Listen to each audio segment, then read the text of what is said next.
Em algum momento você vai seguir o que eu vou dizer em Isaías 66, você pode deixar a sua Bíblia aberta, porque em algum momento eu vou ler alguns versos de Isaías 66. Mas o que eu quero mostrar para você e compartilhar com você nesta noite, o que é que Deus está fazendo ao longo da história, coisa de séculos. Eu e você somos só uma gotinha do que Deus está fazendo ao longo dos séculos. Eu e você só viveremos aqui algumas décadas, quer seja 80, 90, 100, 110 anos, são algumas décadas, nesses longos séculos de uma obra que Deus está fazendo. Deus está fazendo uma grande obra ao longo de muitos séculos, nós só veremos um pouquinho disso, e nós somos parte do que Deus está fazendo.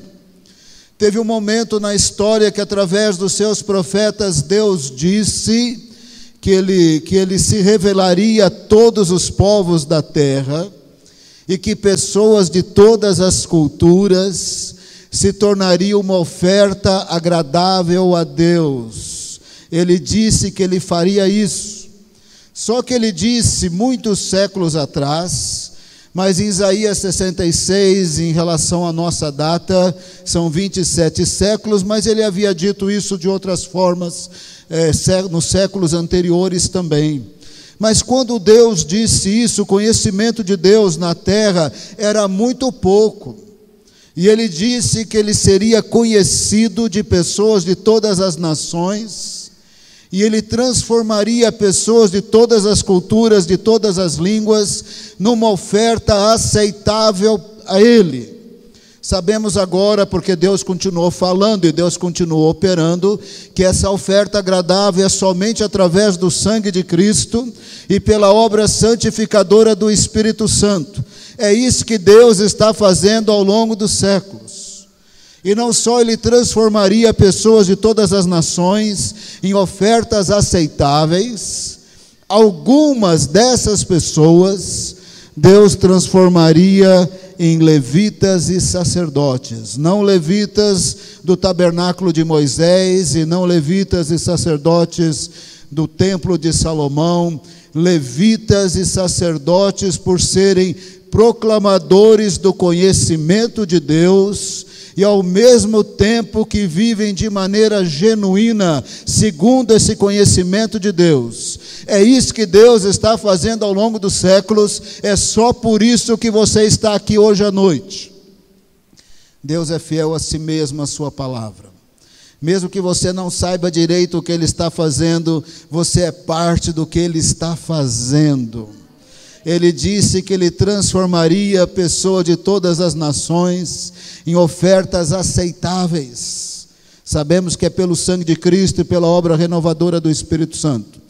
Ele disse que alguns deles, Ele os transformaria em levitas e sacerdotes, levitas proclamadores e que vivem aquilo que prega.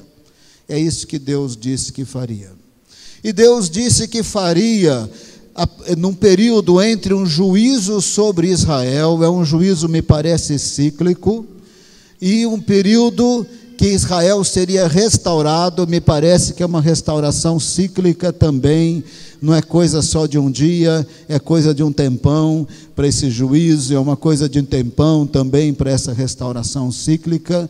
Entre juízo de Israel e restauração de Israel, Deus se tornaria conhecido de todos os povos da terra. A razão pela qual viria juízo sobre Israel, presta bem atenção, porque é fácil de falar de Israel, mas as exortações do Senhor no Novo Testamento mostra que eu e você podemos fazer os mesmos pecados de Israel.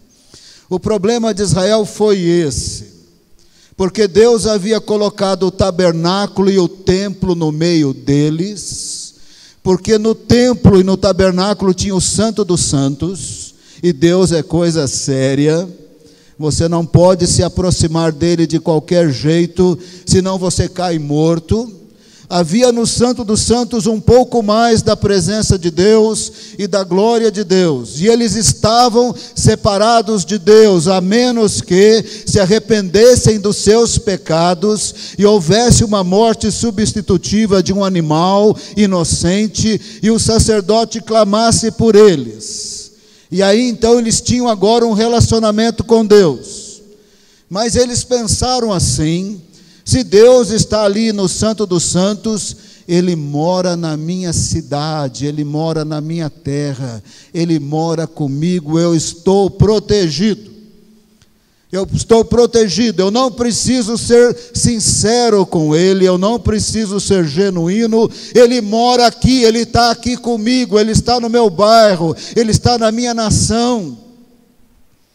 Então eu tenho Deus.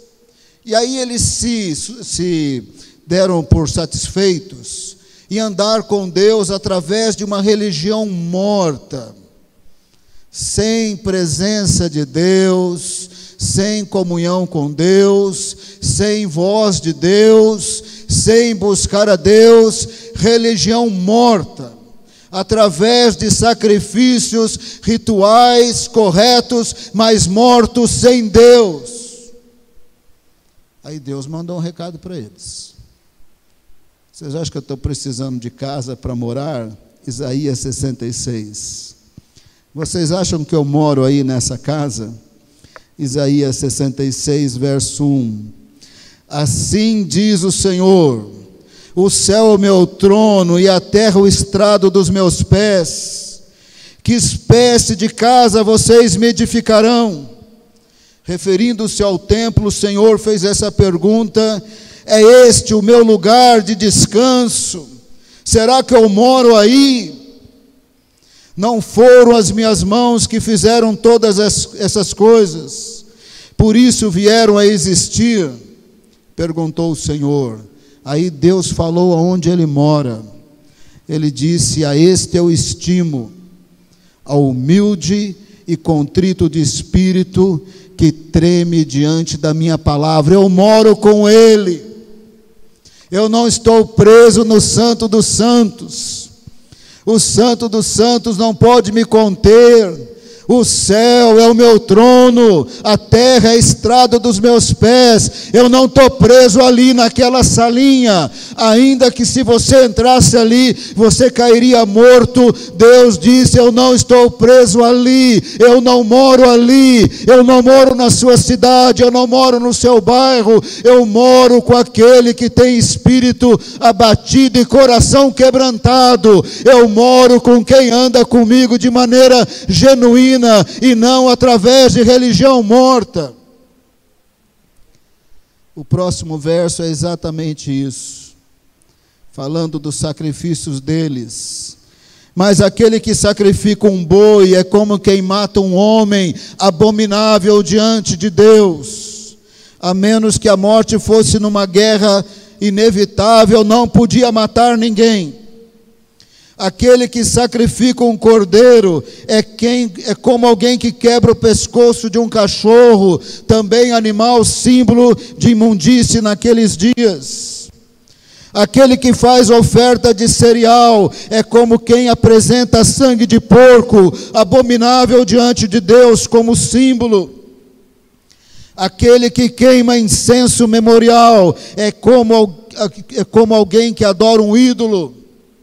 Que Deus disse: é o que vocês fazem no templo, não tem valor nenhum, é religião morta. Eu não moro com vocês, eu não estou limitado nesse templo, o céu não pode me conter.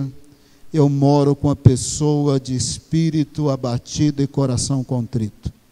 Eu moro com aquele humilde que quer se arrepender dos seus pecados, andar comigo e ter relacionamento genuíno.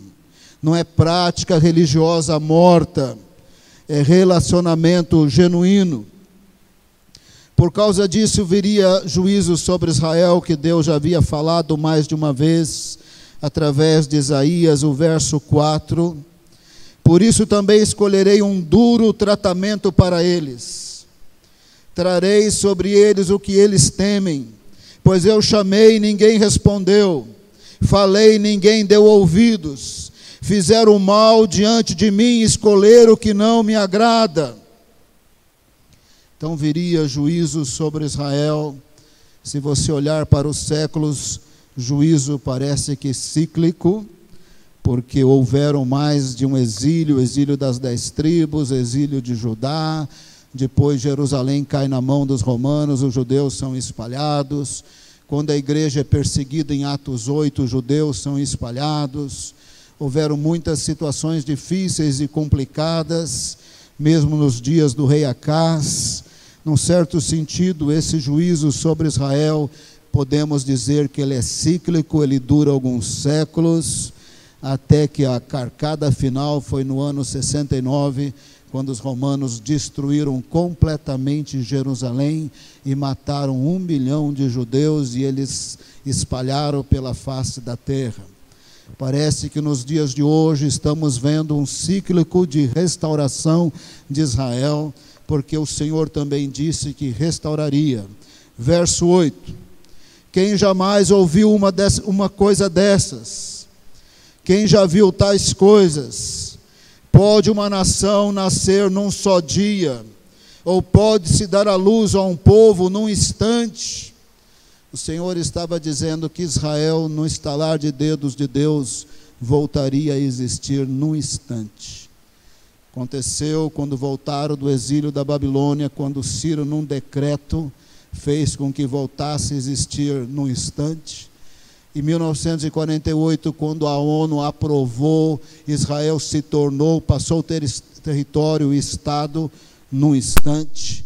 Nesse sentido, Israel voltou a existir num dia, como Deus disse que faria. Eu sei que esse assunto da restauração de Israel pode embolar, se é justo ou não é justo, o Estado de Israel, a terra é deles ou não é deles. Isso é motivo até de simpósio que o Vale da Bênção faz com certa regularidade. É evidente, quando você olha para a história, que tem havido também uma restauração física, tem havido restauração de terra, tem se tornado Estado. Mas eu quero dizer para você, o que importa mesmo é a restauração espiritual. Porque essa Jerusalém da terra vai desaparecer, esse Estado vai desaparecer. Não foque muito no que vai desaparecer, foque naquilo que é eterno. A restauração que eu estou aqui preocupado, em primeiro lugar, é a restauração espiritual de Israel. E a palavra de Deus é poderosa e Ele cumpre. Se Ele disse que haveria juízo sobre Israel, você pode olhar na história, tem juízo sobre Israel. Mas se Ele disse que vai restaurar, Ele vai restaurar. Se você não viu ainda uma restauração tão plena de Israel espiritual, é porque Ele ainda está salvando pessoas de todas as nações. Ele disse que entre juízo de Israel e restauração de Israel, Ele tornaria pessoas de todas as culturas em ofertas aceitáveis. Pessoas que se tornariam levitas e sacerdotes. Pelo sangue de Cristo e pelo Espírito Santo. Você só está aqui porque Deus é fiel. Você só está aqui porque Ele está cumprindo a sua palavra. Eu e você não somos judeus. E Ele disse que ia salvar pessoas de todas as nações. Ele disse que haveria restauração. Evidentemente que o capítulo é cumprido. Evidentemente que essas ideias são mais expandidas. Evidentemente que eu só estou te dando um esboço do capítulo. Verso 18. Tem a ver com a minha vida, com a sua vida. E por causa dos seus atos e das suas conspirações, pecados abomináveis de Israel, virei a juntar todas as nações, todas as línguas, e elas virão e verão a minha glória. É isso que Deus está fazendo na terra. Ele está revelando um pouco da sua presença, um pouco do seu poder, um pouco da sua glória. E é por isso que nós estamos aqui, porque um dia nós recebemos Jesus, fomos inundados com a sua paz, com a sua presença, sentimos aquele calor que a Giovana sentiu, às vezes sentimos até demais. Eu posso dizer bem brevemente que numa certa ocasião, eu fui tão visitado pela presença de Deus, eu tive sensação de 15 minutos, mas havia durado 3 horas e 40 minutos. Eu perdi a noção do tempo e do espaço. Cada vez que eu falava a palavra Pai, eu sentia a presença de Deus e muita alegria. Eu acho que Deus estava curando de alguma coisa lá que até hoje eu não entendi direito, mas eu acho que Ele curou de alguma coisa, que eu nunca mais fui o mesmo depois daquele dia. Se você acha que a minha gargalhada é muito alta, ela não era. Depois daqueles 3 horas e 40 minutos, eu ri sem parar, sentindo ondas e ondas de presença de Deus cada vez que eu falava a palavra Pai, e pareceu só 15 minutos. Quando eu olhei no relógio, foram 3 horas e 40 minutos. No final das 3 horas e 40 minutos, que eu não percebia que era 3 horas e 40 minutos, eu sabia que se Deus aumentasse um pouco mais a presença dele, eu caía morto. Eu não conseguia falar, eu só ria. Na literatura dos pentecostais, no passado, eles chamavam isso de gozo espiritual, é a maneira que eu prefiro gostar de chamar. Nos anos 90, andaram chamando isso de bênção de Toronto, mas que tinha esquisitices juntos, que não é o que aconteceu comigo lá naquele quarto. Então eu não gosto de chamar de bênção de Toronto. Eu gosto de olhar para a literatura pentecostal, que chamava isso de gozo espiritual.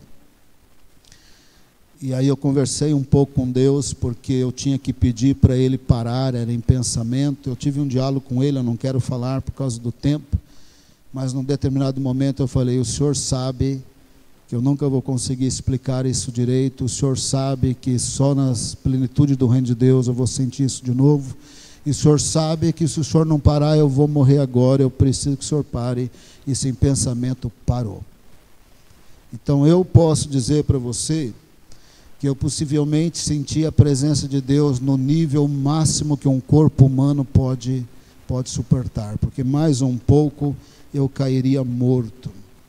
É isso que Deus disse: ajuntarei as nações, as línguas, elas virão e verão a minha glória, como eu, como você, como a Giovana, tocados por Deus e pelo Espírito Santo, santificados pelo sangue de Cristo. Por isso nós estamos aqui. Não sei se o pastor Átila mostrou, já mostrou, vai mostrar. Mostrou um texto aqui, alguém viu? Ninguém viu, ele não mostrou. Está mostrando. Eu não vou ler, está em inglês, é muito longo, eu só vou fazer referência. Um jihadista que se voltou para Jesus. Esse é o título. Eu li sábado passado no jornal New York Times, que eu vi pelo link do Facebook. Eu sigo o New York Times, a parte de religião. E sempre tem testemunhos de jihadistas se convertendo no Ocidente, mas esse se converteu lá em Istambul, lá na Turquia. Primeiro ele foi radicalizado pelo primo dele, foram para o Iraque, lutaram como soldados do Estado Islâmico, fizeram tantas atrocidades. O artigo é muito longo, relata as atrocidades, dá nojo, eu não vou nem te falar, você morre de raiva desse jihadista. Até depois que ele converteu, você vira um Jonas. Senhor, o Senhor não podia ter misericórdia desse homem de jeito nenhum. E ele se converteu assim. Ele percebeu que as atrocidades eram horríveis, não parecia que estava certo. Ele e o primo dele saíram da guerra. O primo foi para o Canadá, se converteu. Ligou para ele e falou: olha, agora eu sou crente. E ele deu o testemunho. E o primo lá em Istambul, esse jihadista aí da matéria, disse: conversa vai, conversa vem, a minha esposa está enferma. O primo no Canadá, que havia radicalizado ele no passado e agora ele era crente, disse assim: eu quero orar pela sua esposa. Lá estava a esposa deitada, enferma. Colocaram o telefone no peito dela, no Viva Voz. Antes de orar, nós queremos cantar. Lá do Canadá cantavam, o louvor saía lá em Istambul pelo Viva Voz. Em seguida oraram e ela foi curada. Depois o jihadista e a esposa sonharam com Jesus, e a matéria continua, eles se converteram. É isso que eu estou falando para você. eu juntarei pessoas de todas as nações, de todas as línguas, elas virão e verão a minha glória. Entre juízo de Israel e restauração de Israel, Deus disse: eu vou me manifestar a todas as nações. Mas inicialmente seria uma obra missionária judaica, porque só os judeus tinham esse nível de conhecimento de Deus. Verso 19: por causa dos juízos de Deus, teriam que ser espalhados. Verso 19, falando dos judeus: estabelecerei um sinal entre eles, entre os judeus. Enviarei alguns dos sobreviventes, na sua Bíblia aí deve estar algum dos que foram salvos, sobreviventes dos juízos de Deus contra Israel ao longo desses séculos passados. Enviarei alguns dos sobreviventes às nações, a Tarsis, Espanha, aos líbios no norte da África, aos lídios na Turquia antiga, Tubal, Turquia antiga, a Grécia, presta bem atenção, e as ilhas distantes, que não ouviram falar de mim e nem viram a minha glória, eles proclamarão a minha glória entre as nações. Deus disse que haveria uma obra missionária judaica. Por causa dos juízos, dos apertos, seriam espalhados e levariam o conhecimento de Deus a todas as nações, não exclusivamente eles, porque aí os não-judeus se tornariam ofertas aceitáveis, sacerdotes e levitas, e continuariam. 5 séculos antes de Jesus, por causa dos juízos, Israel construiu sinagoga no mundo antigo e levou as escrituras para o mundo antigo. É uma obra missionária judaica. Mas na época do Novo Testamento, essa igreja em Jerusalém, repleta de judeus, cheios do Espírito Santo de Deus, foram espalhados em Atos 8, implantaram igrejas por todo o Império Romano. E quando teve a queda de Jerusalém, mais judeus saiu rumo afora, e o Senhor disse: dos sobreviventes, eles anunciarão a minha glória entre as nações. E assim começou a obra missionária da igreja de Jesus, como profetizada pelo profeta Isaías. E o verso 20: também dentre todas as nações, agora entrou eu e você nessa foto, também dentre todas as nações trarão os irmãos de vocês ao meu santo monte em Jerusalém, como oferta ao Senhor. Eu, você, pessoas de todas as nações, como resultado de uma obra missionária inicialmente judaica, nos tornaríamos pelo sangue de Cristo uma oferta aceitável a Deus. Não fomos literalmente levados ao templo de Jerusalém, é toda uma figura de linguagem, querendo dizer que teríamos relacionamento restaurado com Deus, após sermos tocados pelo seu poder, pela sua presença, um pouco da sua glória. E é o verso 21 que diz que alguns se tornariam levitas e sacerdotes. Também escolherei alguns deles para serem sacerdotes e levitas, diz o Senhor. Isso aqui é muito maravilhoso. No Velho Testamento você jamais seria um levita, um sacerdote, a menos que você nascesse na tribo de Levi, e você jamais seria sacerdote se não fosse da tribo de Levi, da família de Arão. Agora Deus está dizendo: eu vou fazer de pessoas de todas as nações sacerdotes e levitas. Eles vão proclamar a minha glória, não só inicialmente uma obra missionária judaica, mas depois os gentios, não judeus, que se tornaram oferta aceitável. Dentre eles haveria levitas, sacerdotes, proclamadores, que enquanto proclamam, também vivem o Evangelho, cheios do Senhor, cheios do Espírito Santo de Deus. Quem entendeu isso de maneira bem plena foi o apóstolo Paulo. O apóstolo Paulo, Romanos 15, podia dizer: Jesus veio para os judeus, Jesus veio para os não-judeus. Romanos 15, verso 9, o apóstolo Paulo se colocou à luz de Isaías 66, que é como nós vamos nos colocar enquanto tomamos a ceia. Romanos 15, verso 9, o apóstolo Paulo falava meio complicado, mas eu vou traduzir ele para você, tá bom? Romanos 15, verso 9. Na verdade, eu quero começar pelo verso 8. Romanos 15, verso 8. Eu digo que Cristo se tornou servo dos que são da circuncisão.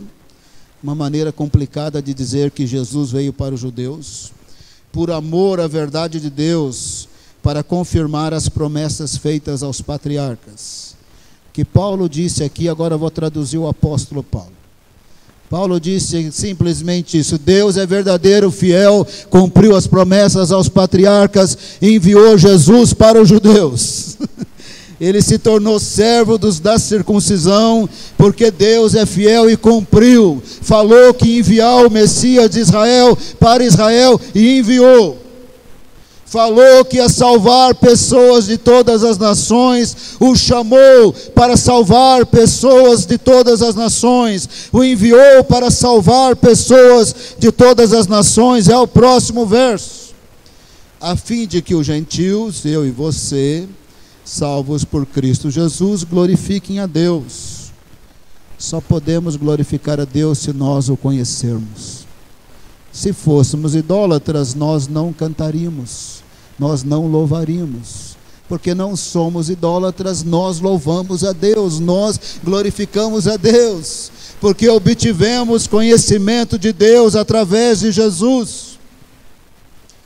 Agora, se eu fui salvo por Jesus e o judeu também, nós somos irmãos.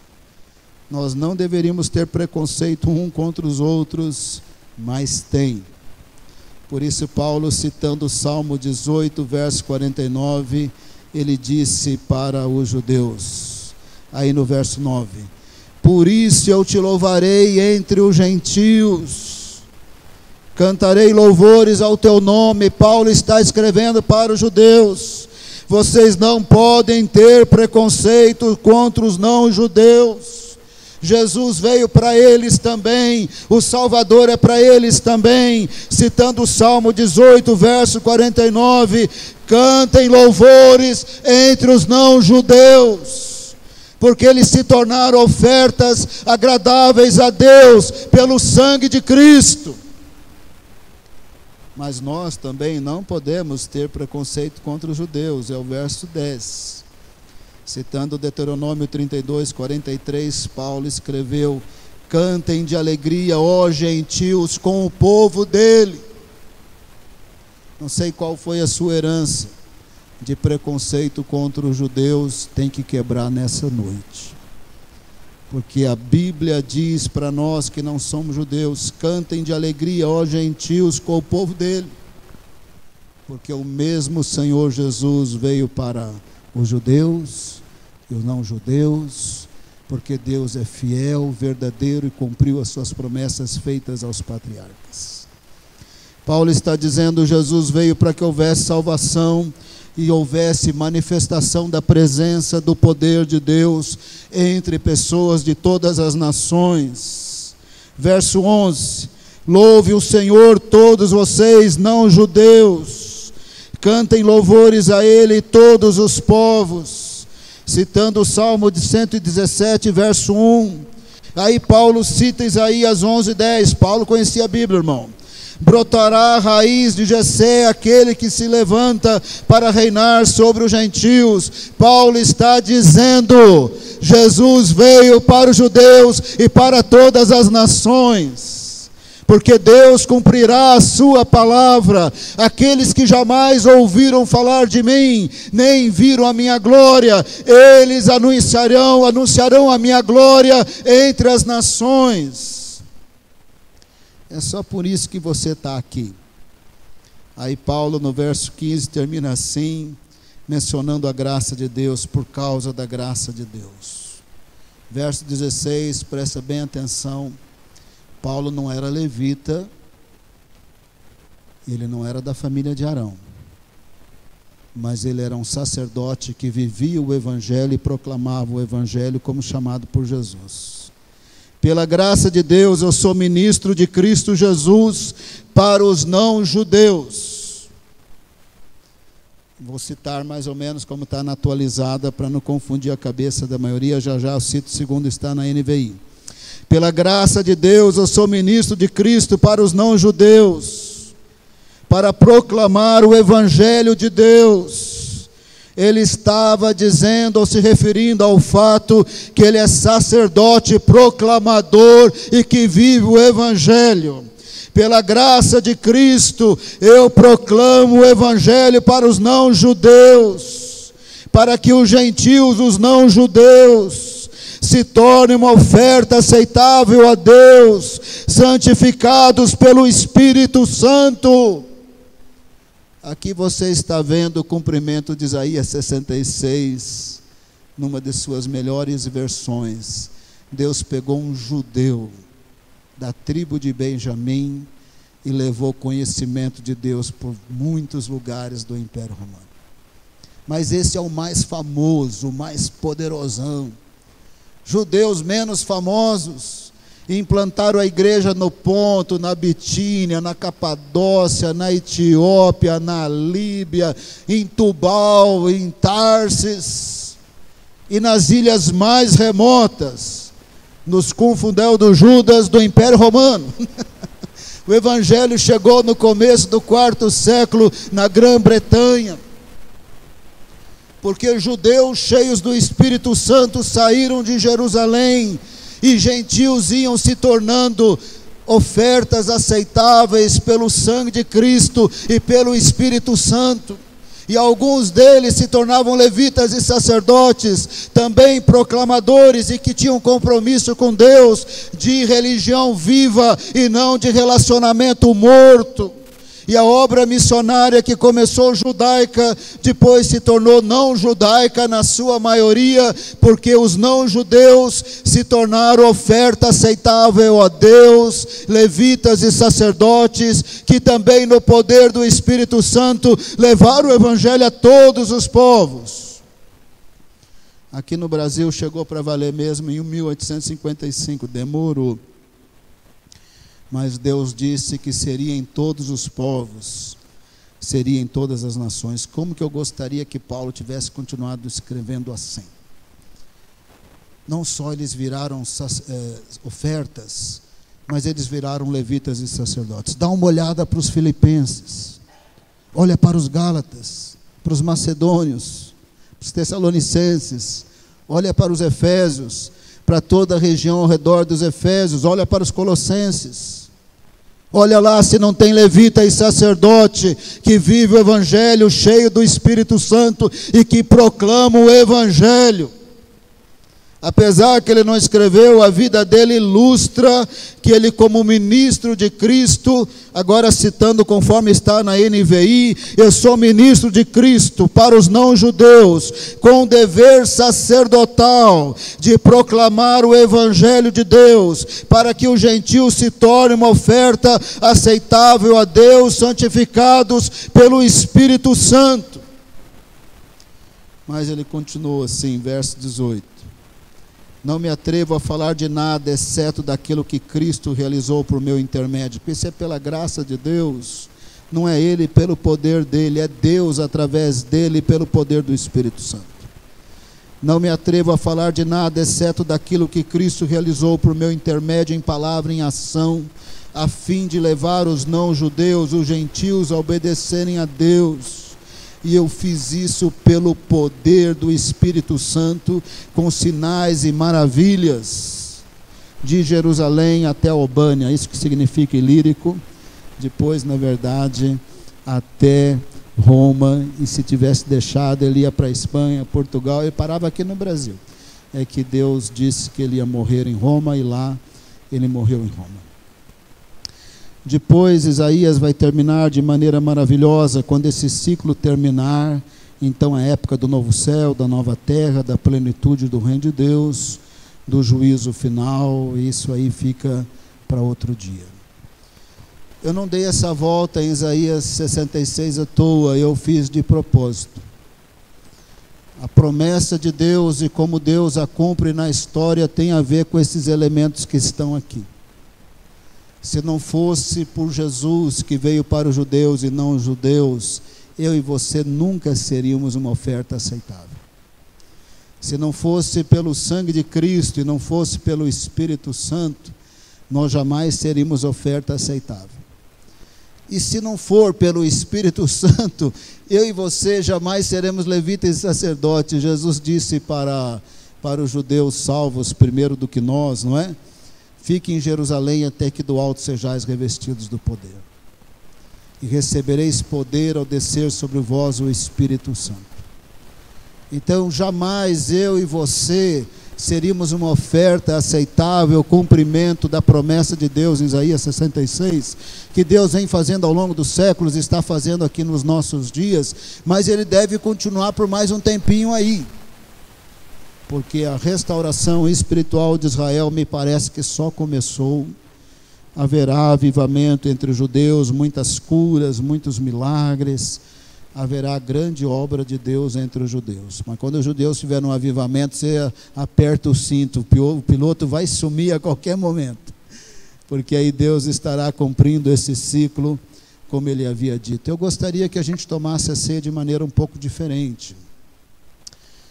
Não só tomasse porque Jesus mandou, amém, para lembrar que é em memória dele, amém, tudo isso é bíblico, mas que ao tomar a ceia você tivesse ciente, eu me tornei uma oferta aceitável. Deus disse que pessoas de todas as nações, nos lugares mais remotos, que jamais ouviram falar de mim, nem viram a minha glória, eles anunciarão a minha glória, e Ele disse, as nações verão a minha glória. Você só está aqui porque um dia você foi tocado por Deus.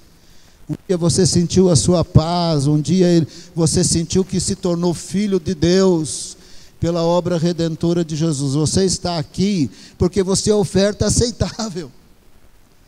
E você é oferta aceitável pelo sangue de Cristo e pela obra redentora de Jesus. Mas eu quero chamar a atenção por uma coisa. Lá em Isaías diz assim, alguns... Mas como eu fico incomodado, porque alguns, se todos se tornam oferta aceitável, porque somente alguns realmente se entregam a Deus para ser uma oferta aceitável. Somente alguns realmente levam a coisa a séria e pagam o preço de não pegar no arado e olhar para trás. Somente alguns estão dispostos a morrer por Jesus, como Jesus estava disposto a morrer por eles. Não é todo mundo que está se entregando para valer. Então eu gostaria que a gente tomasse a ceia um pouquinho diferente, não é? Ciente que eu me tornei uma oferta aceitável, por causa de Jesus, que veio para os judeus e os gentios, porque Deus é verdadeiro e fiel para cumprir as suas promessas feitas aos patriarcas e a sua palavra profética pelos profetas, inclusive por Isaías. Então Deus é fiel, Ele cumpriu, Ele está cumprindo, eu me tornei.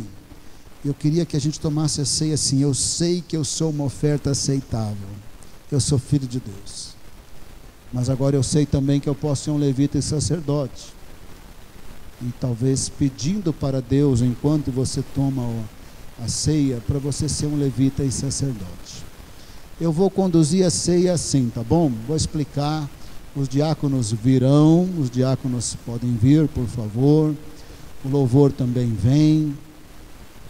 Vou pedir para eles cantarem essa música, que ali deu uma atrapalhada ali na letra, mas quem sabe agora, né, Juninho, não vai atrapalhar.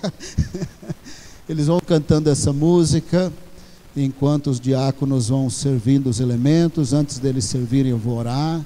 Podem vir os diáconos fazendo favor. Chegando aqui, podem pegar as bandejas. Amém? Podem vir. Vindo, podem pegar.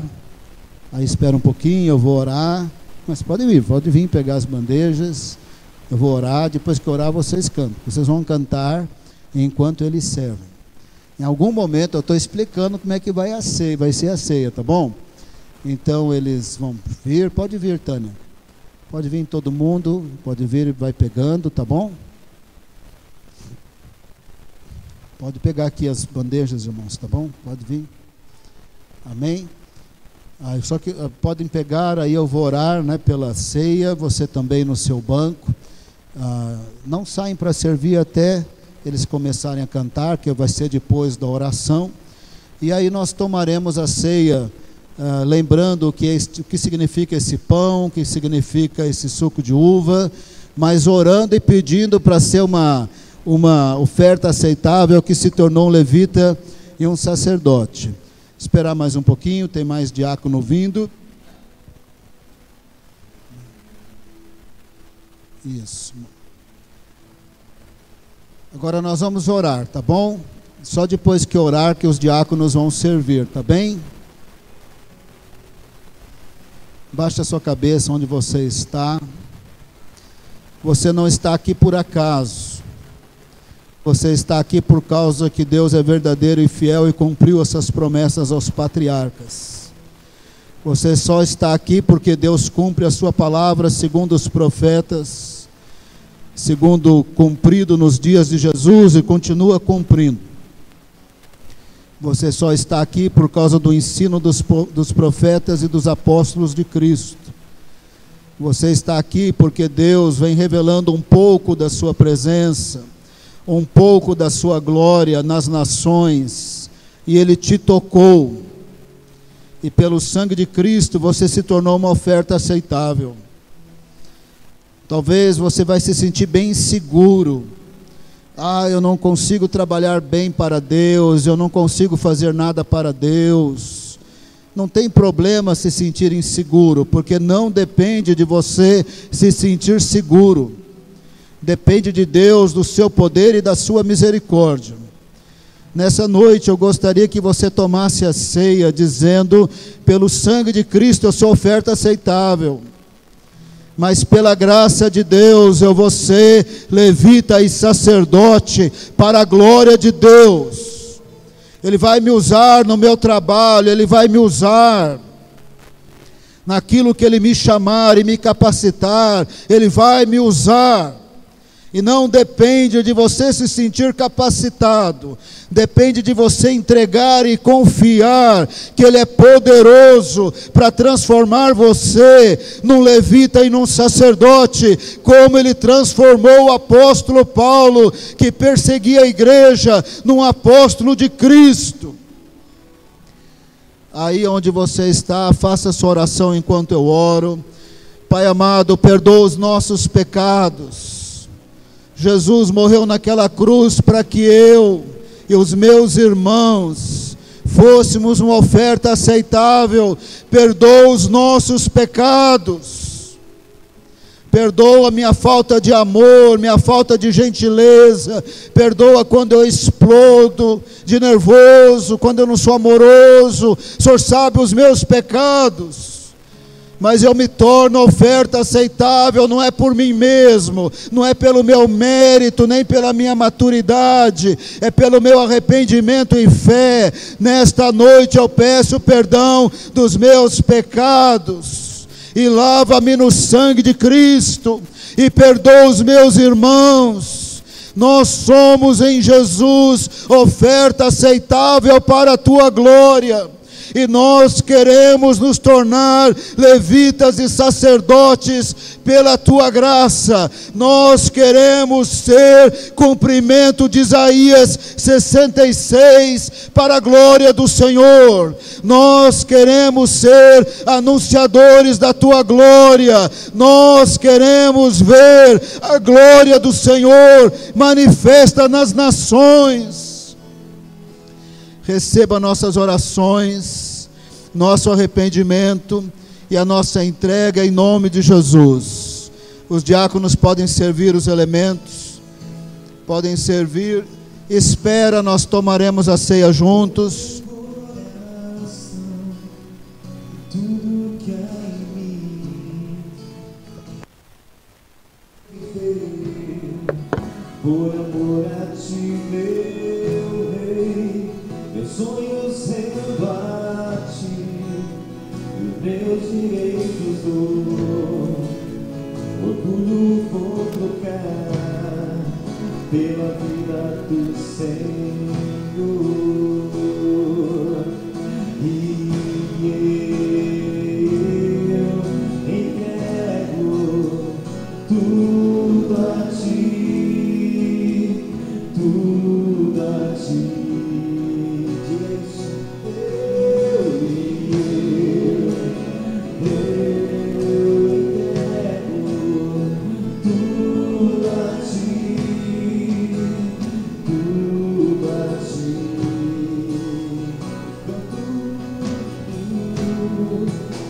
Eu canto esta canção, entrega a ti, Jesus, e o que o mundo dá, eu deixo aos pés da cruz, por conhecer a ti, ao seu nome dá louvor, sentir tua alegria, partilhando tua dor. E eu entrego tudo a ti, tudo a ti. E eu entrego tudo a ti, tudo a ti.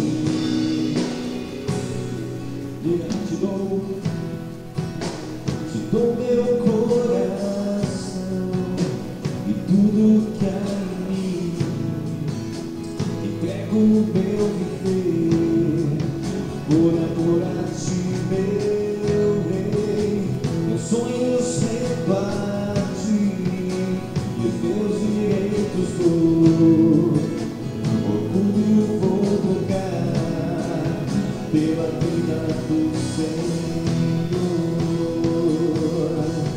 E eu entrego tudo a ti, tudo a ti. E eu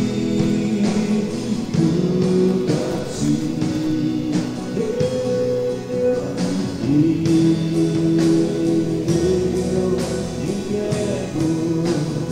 tudo a ti,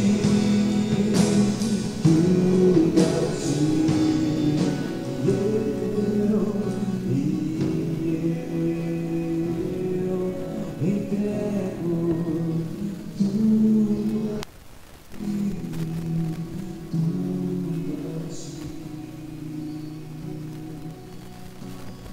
Amém.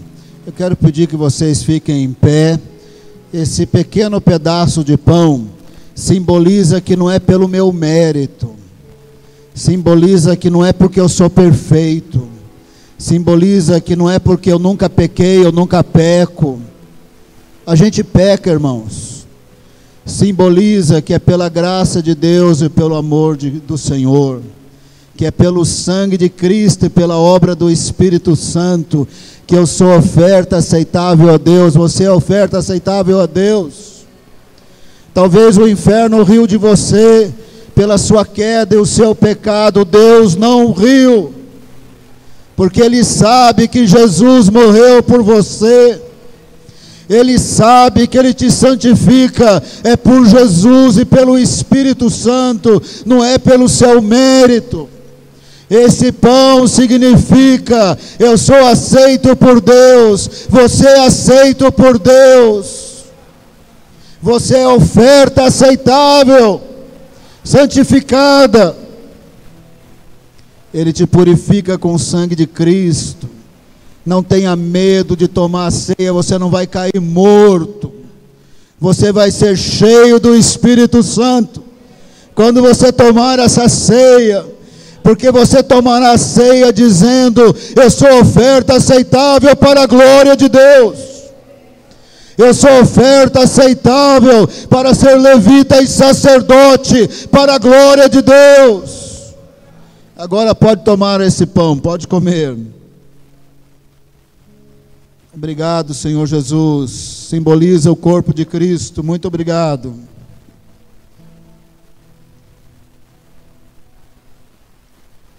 Esse suco de uva simboliza que você não só é oferta aceitável, você pode ser levita e sacerdote cheio do Espírito Santo, mas você quer. Se você quer, você tem que pedir para Deus. Eu não vou dizer que é moleza. Deus chamou para Abraão e dá uma olhadinha para a vida de Abraão. Deus chamou José, dá uma olhadinha para a vida de José. Deus chamou Moisés e não foi moleza. Deus ungiu Davi com o Espírito Santo e não foi moleza. Os apóstolos de Cristo foram chamados por Jesus e não foi moleza. Vários deles foram martirizados. Eu não estou falando de moleza. Se você está com medo, não peça para ser levita e sacerdote.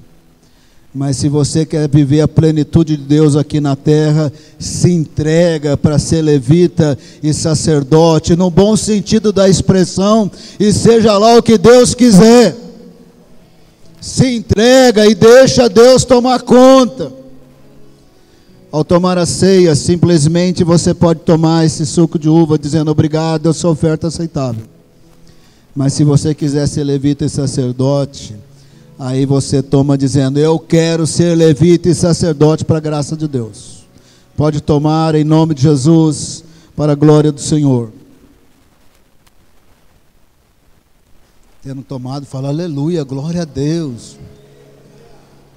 Eu vou levar vocês para o monte pentecostal da oração, para vocês pararem de ficar quietinho. O povo de Deus fala aleluia, glória a Deus. Nós vamos cantar aquela música.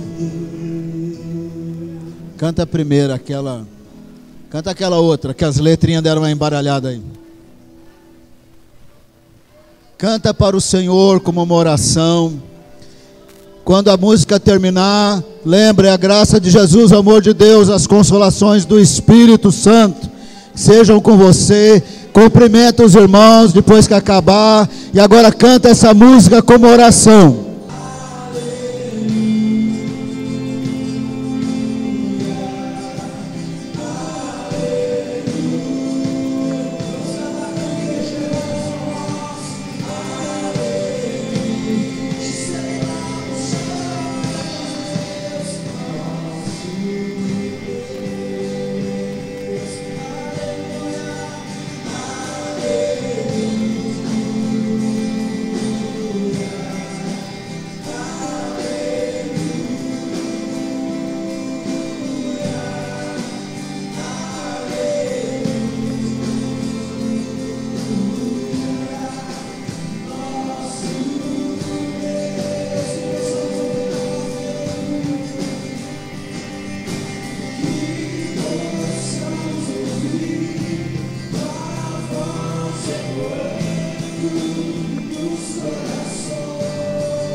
mais forte, vamos puder.